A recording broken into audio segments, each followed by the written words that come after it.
So, hello, hi, and good morning to all. आज हम करेंगे सेल्फ असेसमेंट सेकेंड पेपर का सेक्शन नंबर डी। तो पिछले लेक्चर में हमने सेक्शन ए, सेक्शन बी और सेक्शन सी को कवर कर लिया था। आज हम करेंगे section number D. Question number 34 से स्टार्ट करेंगे। तो पहला क्वेश्चन दिया है, right balance chemical equations for the following statements. यहाँ पे हमें 5 स्टेटमेंट दिया है। हम ये केमिकल रिएक्शन को करेंगे और उसको बैलेंस भी करेंगे। तो पहला क्वेश्चन,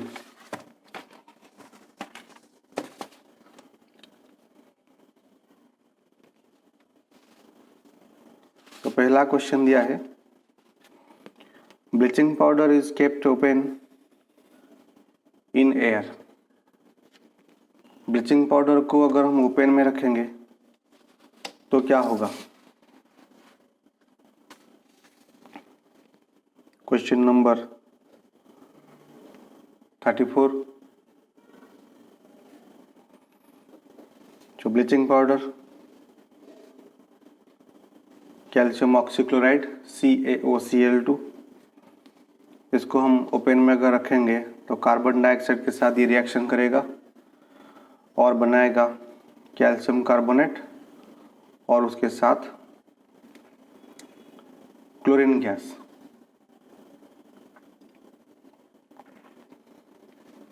क्वेश्चन नंबर 1 का यह है chemical equation.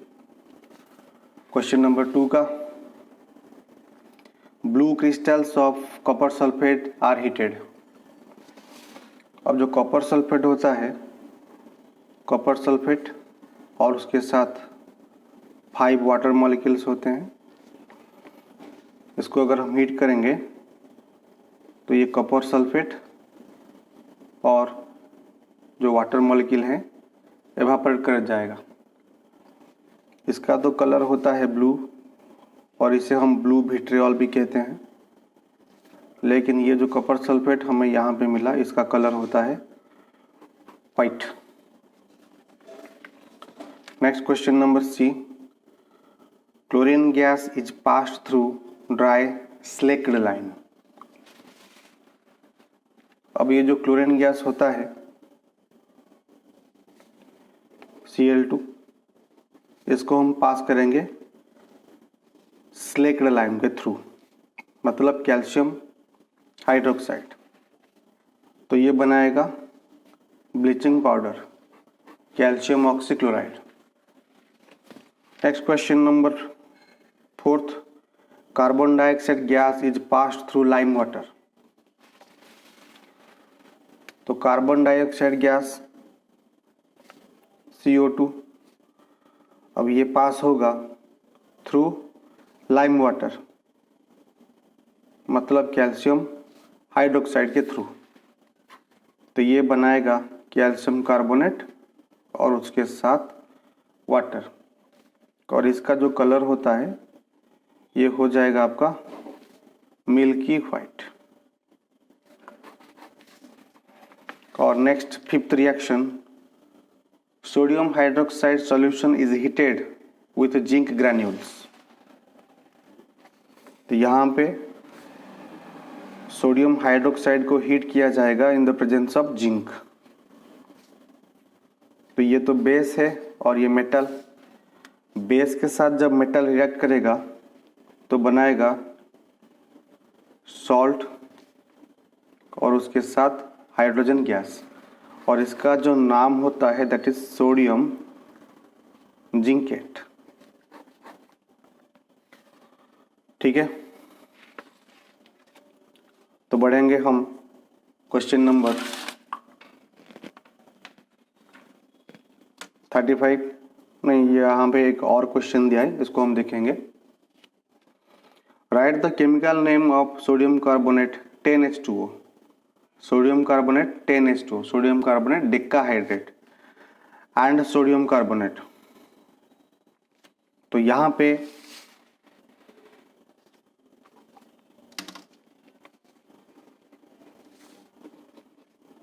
sodium carbonate 10H2.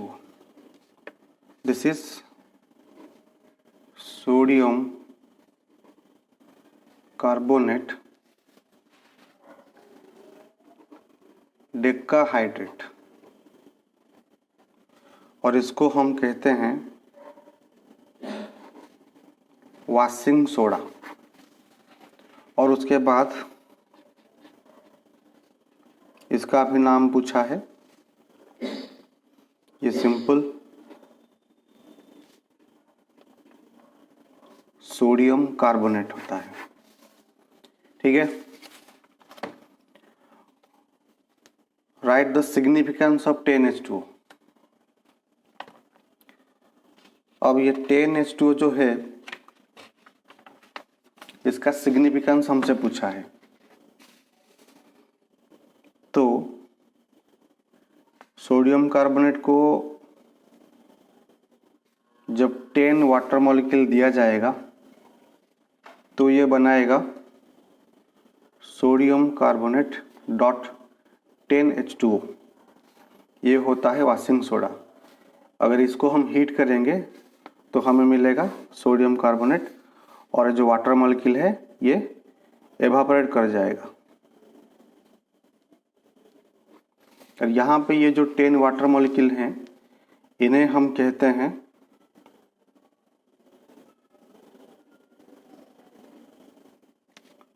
Water molecules of crystallisation.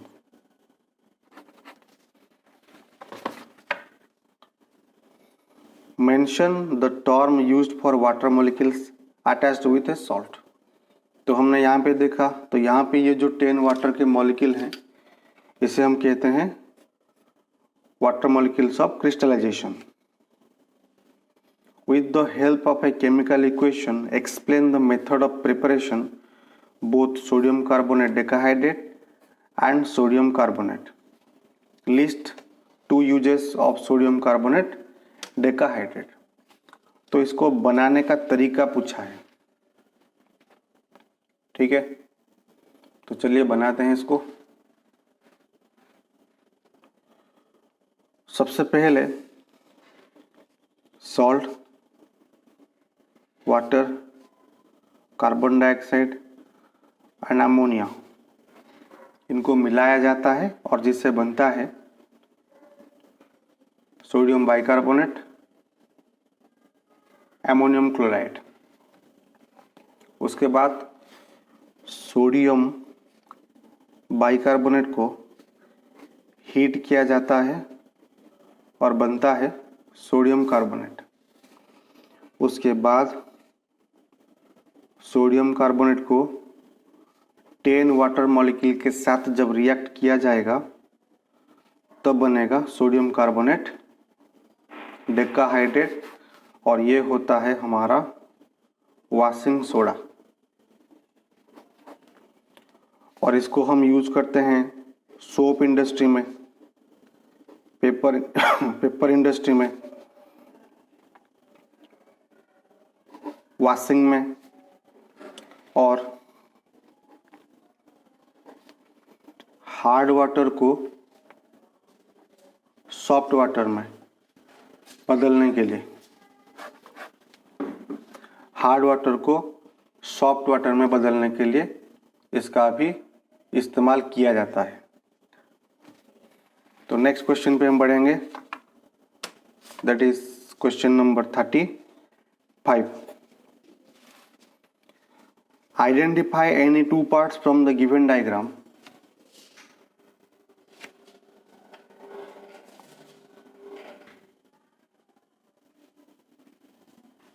तो यहाँ पे ये जो हार्ट का डायग्राम दिया है, this is heart. Identify any two parts from the given diagram which carry oxygenated and deoxygenated blood. तो यहाँ पे हमें दो पार्ट को आइडेंटिफाई करना है जो ऑक्सीजन वाला ब्लड लेता है और डीऑक्सीजन वाला ब्लड कैरी करता है। तो ये है आपका राइट एट्रियम जो ई से डिनोट किया गया है, दैट इज राइट एट्रियम,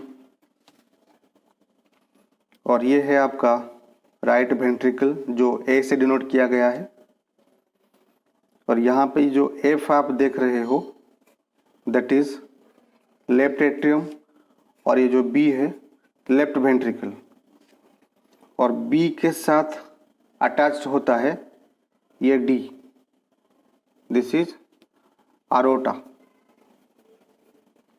और ये अरोटा कैरी करता है ऑक्सीजन वाला ब्लड।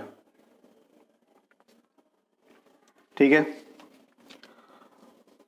और ये राइट वेंट्रिकल के साथ जुड़ा होता है हमारा सी, ये सी है, और ये सी का जो नाम होता है दैट इज पल्मोनरी आर्टरी, और ये पल्मोनरी आर्टरी कैरी करता है कार्बन डाइऑक्साइड वाला ब्लड, और ये ब्लड जाता है लंग्स को, और लंग्स में कार्बन डाइऑक्साइड देके ये ऑक्सीजन को रिसीव करता है।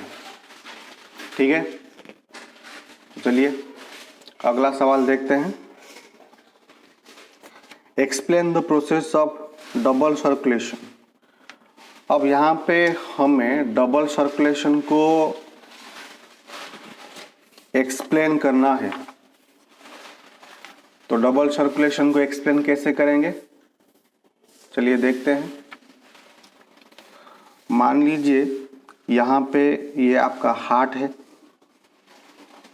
इसके 4 chambers, right atrium, left atrium, right ventricle और लेफ्ट वेंट्रिकल, और ये है यहाँ पे आपका लंग्स। ठीक है, तो राइट वेंट्रिकल से जो ब्लड होता है ये लंग्स में जाएगा, कार्बन डाइऑक्साइड वाला ब्लड लंग्स में जाएगा, लंग्स में कार्बन डाइऑक्साइड देके ये ऑक्सीजन को रिसीव करेगा, और ये ऑक्सीजन वाला ब्लड लेफ्ट एट्रियम में आएगा। तो यहाँ पे ये एक साइकिल बना है, ये यहाँ पे एक साइकिल बना, इसी साइकिल को हम कहते हैं पल्मोनरी सर्कुलेशन। और फिर यहाँ पे ये कोई आपका बॉडी का पार्ट है, ये ब्लड अभी लेफ्ट एट्रियम से लेफ्ट वेंट्रिकल आएगा, लेफ्ट वेंट्रिकल से आपके बॉडी के पार्ट को जाएगा ऑक्सीजन वाला ब्लड, और यहाँ पे रेस्पिरेशन होगा, रेस्पिरेशन हो जाएगा यहाँ पे, और उसके बाद जो कार्बन डाइऑक्साइड रिलीज होगा वो कार्बन डाइऑक्साइड ब्लड में मिक्स हो जाएगा, और ये आके गिरेगा राइट एट्रियम में। तो यहाँ पे ये एक दूसरा साइकिल बना, लेफ्ट वेंट्रिकल से बॉडी के पार्ट और उसके बाद राइट एट्रियम को, इसी साइकिल को हम कहेंगे सिस्टेमिक सर्कुलेशन। ये पहला सर्कुलेशन पहला साइकिल, ये दूसरा सर्कुलेशन दूसरा साइकिल, राइट वेंट्रिकल से लंग्स और लंग्स से left atrium pulmonary, left ventricle से बॉडी पार्ट और बॉडी पार्ट से राइट एट्रियम, ये सिस्टेमिक। तो यही होता है डबल सर्कुलेशन ऑफ ब्लड। उसके बाद नेक्स्ट क्वेश्चन देखेंगे।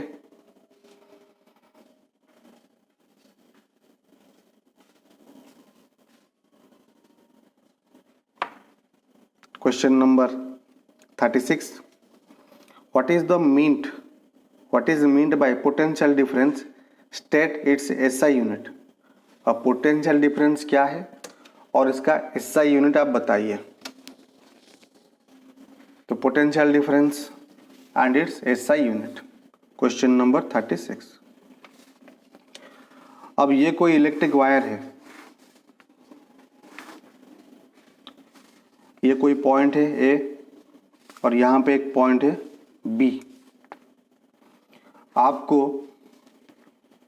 1 कूलम चार्ज ए पॉइंट से बी पॉइंट को लेना है, तो ये तो अपने आप तो नहीं जाएगा, इसके लिए आपको कुछ काम करना पड़ेगा।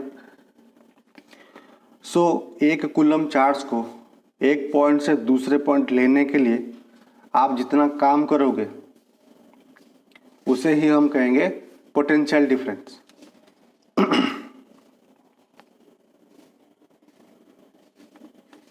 Work done to carry 1 coulomb charge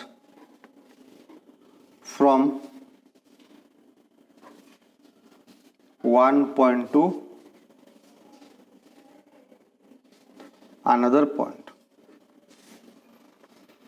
So W is equal to VQ and V होता है potential difference, that is W upon में Q। W का यूनिट हो जाएगा जूल क्योंकि वार्क है, और ये है चार्ज का unit that is coulomb, this is volt, और इन दोनों को ही वोल्ट कहा जाता है। जो पोटेंशियल डिफरेंस का जो एसआई यूनिट हो जाएगा दैट इज वोल्ट। उसके बाद दूसरा क्वेश्चन यहाँ पे दिया है, name a device that helps to maintain potential difference across a conductor. वो कौन सा डिवाइस है जो पोटेंशियल डिफरेंस प्रोवाइड करेगा, और वो डिवाइस होता है, यहाँ पर मेंटेन पोटेंशियल डिफरेंस की बात हो रही है, मेजर की नहीं। अगर मेजर की बात होती तो हम लिखते वोल्ट मीटर, लेकिन यहाँ पे पोटेंशियल डिफरेंस को मेंटेन करने की बात हो रही है, तो इसका जो आंसर होगा वो हो जाएगा आपका बैटरी। जो बैटरी है वो बैटरी ही पोटेंशियल डिफरेंस को मेंटेन करता है। उसके बाद next question, calculate the highest, the lowest resistance that can be obtained by the combination of 4 coils of resistance 4 ohm, 8 ohm, 12 ohm and 24 ohm। तो यहाँ पे हमें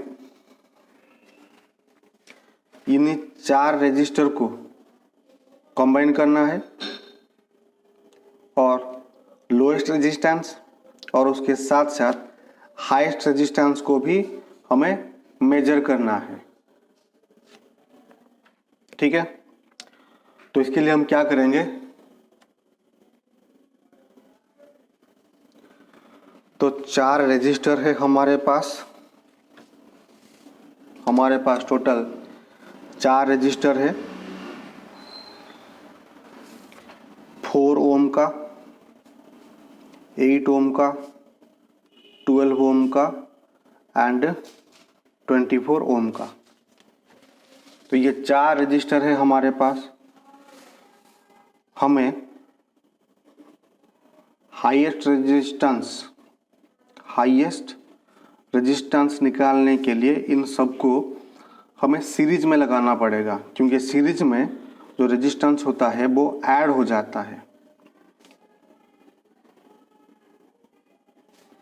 सो 4 + 8 + 12 + 24, तो ये मिलके हो जाएगा 4 2 6 6 8 14 4 18 2 1 3 और ये 4।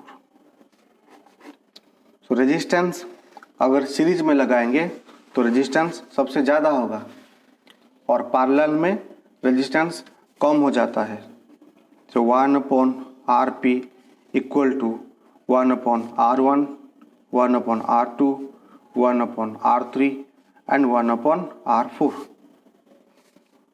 सबका एलसीएम लेंगे 24 ये डिवाइड करेंगे तो 6, 24 से 8 को डिवाइड करेंगे 3 3 1 जा 3, 24 को 12 से डिवाइड करेंगे तो 2 2 1 जा 2, 24 से 24 गया तो 1 1 1 जा 1, 1/Rp। so 1/Rp = 6 3 9 2 11 1 12 12/24। इसको हम काट देंगे तो 1/2 हो जाएगा। तो अभी इसको हम 1/Rp = 1/2 क्रॉस मल्टीप्लाई करेंगे तो ये हो जाएगा RP is equal to 2 ohm. So parallel में रेजिस्टेंस 2 ओम है एंड सीरीज में रेजिस्टेंस होता है आपका 48। तो ये होता है एकदम हाईएस्ट और यहाँ पे ये है आपका लोएस्ट, सबसे कम। ठीक है,